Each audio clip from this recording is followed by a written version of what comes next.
بسم اللہ الرحمن الرحیم۔ گمنام ہیرو کے معزز ناظرین السلام علیکم۔ دوستو لائک ضرور کر دیا کریں، شکریہ۔ آئیے چلتے ہیں کہانی کی طرف۔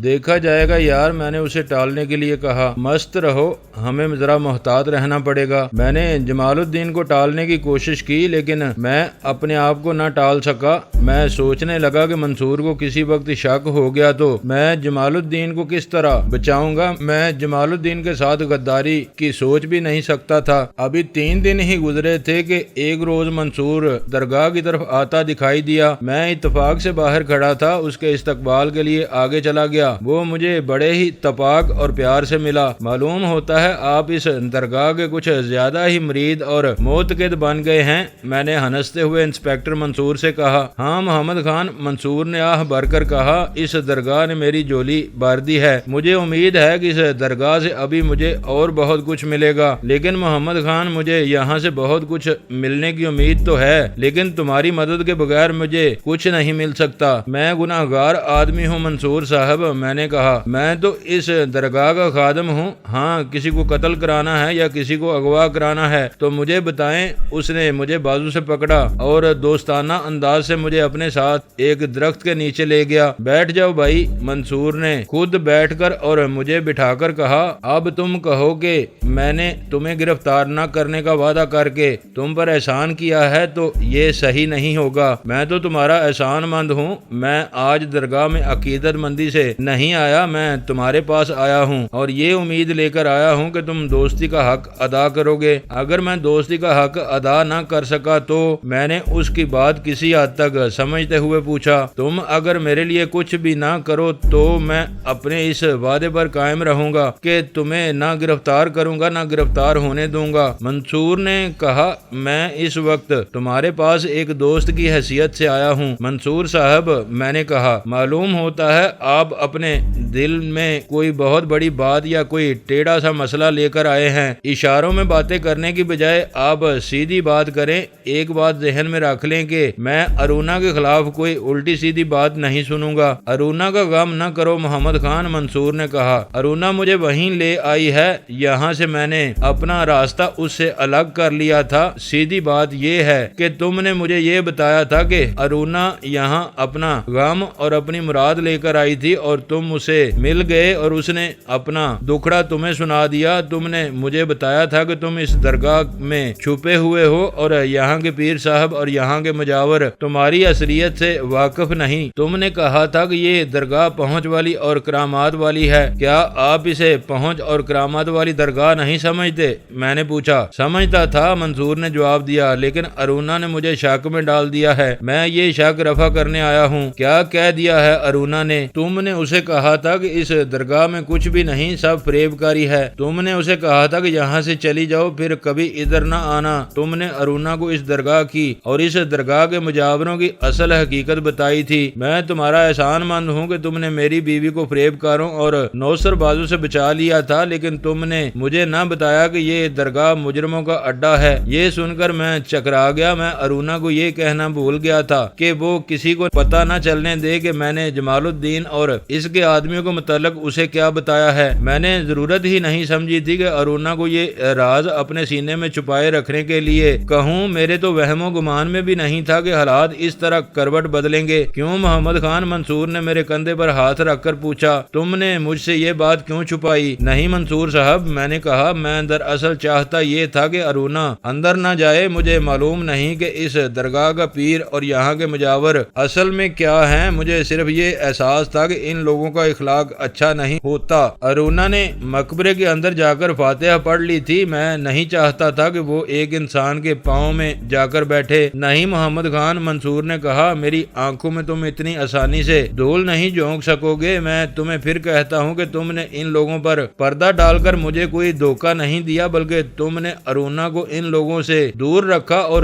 دور ہی دور سے واپس بھیج دیا۔ لیکن تم نے ابھی مجھے جو کچھ کہا ہے میں اسے سچ نہیں نہیں مان سکتا۔ میں نے اس روز تمہیں کہا تھا کہ اس شخص کا چہرہ جو اندر پیر یا جو کوئی بھی ہے یہاں دفن ہے، اس کی گدی نشین بنا بیٹھا ہے، میں نے پہلے بھی کہیں دیکھا ہے۔ اس کا چہرہ دیکھتے ہی مجھے ایک مفروض ڈکیٹ اور قاتل یاد آ گیا تھا۔ اب مجھے یقین سا ہونے لگا ہے جیسے وہ شخص یہی ہے۔ مجھے شک ہے کہ تم اس پر پردہ ڈال رہے ہو، ورنہ تم مجھے پہلے ہی بتا دیتے۔ منصور بھائی، میں نے کہا، فرض کر لیں کہ یہ شخص بھیس بدل کر یہاں بیٹھا ہے اور یہی وہ مفرور مجرم ہے جس کے چہرے سے آپ واقف ہیں، تو آپ کو اس سے کیا؟ آپ اسپیشل برانچ کے انسپیکٹر ہیں، آپ کی ڈیوٹی کچھ اور ہے، کیوں نہیں آپ اپنے کام سے کام رکھتے؟ تم مجھے جانتے ہو محمد خان، اس نے کہا، میں اپنے فرض کی ادائیگی میں اپنی جان بھی بازی پر لگا دیا کرتا ہوں۔ ایک انسپیکٹر ہوتے ہوئے مجھے پتا چلے کہ فلاں شخص مجرم ہے اور جیل سے بھاگا ہوا ہے تو میں اسے کیوں نہ پکڑوں؟ دوسری وجہ یہ ہے کہ اس مقبرے میں معلوم نہیں کون بزرگ دفن ہیں، لیکن یہ لوگ اس بزرگ کی قبر پر بیٹھ کر بدماشیاں کر رہے ہیں۔ میں جانتا ہوں خانقاہوں پر اور پیروں کے گھروں میں کیا ہوتا ہے۔ اگر تم نہ ہوتے تو میری بیوی بھی ان کی نوسر بازی کا شکار ہو جاتی۔ مجھے یقین نہیں کہ یہ شخص مفرور ملزم ہے، میں نے کہا، لیکن مجھے یہ معلوم ہے کہ میں ان لوگوں سے غداری نہیں کروں گا۔ آپ نے مجھے دوستی کا واسطہ دیا ہے، میں آپ کو دوستی کا واسطہ دیتا ہوں۔ مجھ پر کرم کریں اور اس درگاہ کو بھول جائیں، اسے آپ فرض میں کوتاہی نہ سمجھیں، آپ کا کام کچھ اور ہے۔ منصور کے ساتھ جمال الدین کی اصلیت پر بہت سی باتیں ہوئیں۔ منصور نے مجھے یہ بھی کہا کہ میں اسے صحیح بات بتا دوں اور وہ مجھے وہاں سے نکل بھاگنے کا موقع دے دے گا، لیکن میں جمال الدین کو دھوکہ نہیں دینا چاہتا تھا منصور سے یہ منوانے کے لیے کہ وہ اس درگاہ کو بھول جائے گا۔ میں نے اسے بہت کچھ کہا، اسے میرا کوئی ڈر نہیں تھا، وہ پولیس انسپیکٹر تھا، مجھ سے پوچھنے کی اسے ضرورت ہی نہیں تھی۔ وہ جمال الدین کو شک میں پکڑ سکتا تھا، لیکن وہ میری دوستی کا لحاظ کر رہا تھا۔ آخر وہ اٹھ کھڑا ہوا اور درگاہ کی طرف چل پڑا، میں اس کے ساتھ تھا۔ وہ جمال الدین کے قدموں میں بیٹھا اور اس نے 10 روپے اس کی گود میں رکھ کر اس سے ہاتھ ملایا اور اس کا ہاتھ پکڑ کر چوما۔ میں دیکھ رہا تھا کہ منصور کی نظریں جمال الدین کے چہرے پر جمی ہوئی تھیں۔ میں ان نظروں کو پہچانتا تھا، یہ ایک پولیس انسپیکٹر کی نظریں تھیں۔ منصور اٹھا اور باہر کو چل پڑا۔ میں اس کے ساتھ باہر تک آیا۔ کیا دیکھا؟ میں نے پوچھا۔ فکر نہ کرو، منصور نے جواب دیا، ذرا سا مسکرایا اور میرے ساتھ ہاتھ ملا کر چلا گیا۔ منصور کے جانے کے بعد میں جمال الدین کے پاس جا بیٹھا۔ مجھے معلوم تھا کہ وہ پریشان ہوگا۔ یہ آج پھر آ گیا تھا، جمال الدین نے کہا۔ مجھے کسی نے بتایا ہے کہ وہ بہت دیر تمہارے ساتھ بیٹھا رہا تھا۔ کیا باتیں ہوتی رہیں؟ زیادہ تر اسی گروہ کی باتیں ہوتی رہیں جسے میں نے پکڑوایا ہے، میں نے کہا۔ کیا میرے متعلق کوئی بات نہیں ہوئی؟ جمال الدین نے پوچھا۔ ہوئی ہے یا نہیں ہوئی؟ میں نے کہا، میں پہلے بھی تمہیں کہہ چکا ہوں کہ تم بے فکر ہو کر بیٹھے رہو۔ اس انسپیکٹر سے مجھے کوئی خطرہ نہیں۔ میرا خیال ہے کہ یہ تمہیں نہیں پہچان سکا، اگر پہچان لیتا تو تمہیں نذرانہ نہ دیتا، نہ مریدوں کی طرح تمہارا ہاتھ چومتا۔ دیکھ خانو، جمال الدین نے کہا، یہ سوچ لو کہ میں پکڑا گیا تو تم زندہ نہیں رہو گے، تم نہیں پکڑے جاؤ گے جمال الدین۔ میں نے کہا، اگر تم رانی کے آدمی نہ ہوتے تو پھر معلوم نہیں میں کیا کرتا، مجھ پر اعتبار کرو۔ 4-5 روز بعد رانی آ گئی، پہلے کی طرح وہ میلے سے سفید برقعے میں تھی۔ وہ خاص کمرے میں چلی گئی اور مجھے اس نے وہیں بلا لیا۔ میرے قریب بیٹھو خانو،